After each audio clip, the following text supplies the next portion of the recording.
പുതിയ ഒരു പദ്ധതി ആരംഭിക്കുകയാണ്. ആ പദ്ധതി operation Toofan the narco hunt എന്ന പേരിൽ ഒരു പദ്ധതി കേരള പോലീസ് ആരംഭിക്കുകയാണ്. കേരളത്തിലെ മയക്കുമരുന്നിൻ്റെ വേര് അറക്കുക എന്നുള്ള ലക്ഷ്യത്തോടെ കേരള പോലീസ് വരും ദിവസങ്ങളിൽ അതിശക്തമായ ഓപ്പറേഷൻസ് ആരംഭിക്കാനുള്ള തീരുമാനമാണ് എടുത്തിരിക്കുന്നത്.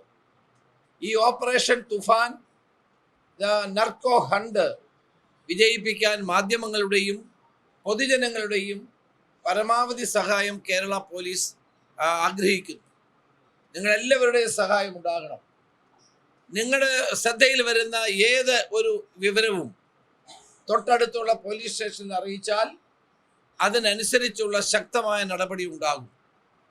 പ്രധാനമായും ഈ മയക്കുമരുന്ന് കേന്ദ്രങ്ങളുടെ ഉറവിടം കണ്ടെത്താനുള്ള പ്രവർത്തനങ്ങളായാണ് മുൻതൂക്കം നൽകുന്നത്. മയക്കുമരുന്ന് ഉപയോഗിക്കുന്നവർ, മയക്കുമരുന്ന് വിൽപ്പന നടത്തുന്നവർ, മയക്കുമരുന്നിൻ്റെ സോഴ്സ്, ഇത് പ്രചരിപ്പിക്കുന്ന ആളുകൾ, അവരെ എല്ലാം കേരള പോലീസ് നിരീക്ഷണത്തിലാക്കുകയും ശക്തമായ നടപടികളുമായി മുന്നോട്ട് പോവുകയും ചെയ്യും. Operation Toofan the narco hunt ഒരു വൻ വിജയമാക്കാൻ മാധ്യമ പ്രവർത്തകരുടെയും പൊതുജനങ്ങളുടെയും സഹായം ഞങ്ങൾ തേടുകയാണ്. കാരണം ഇത് നമ്മുടെ ഭാവി തലമുറയെ കരുതിയുള്ള ഒരു വലിയ ഓപ്പറേഷനാണ് കേരള പോലീസ് ഉടനടി ആരംഭിക്കുന്നത്.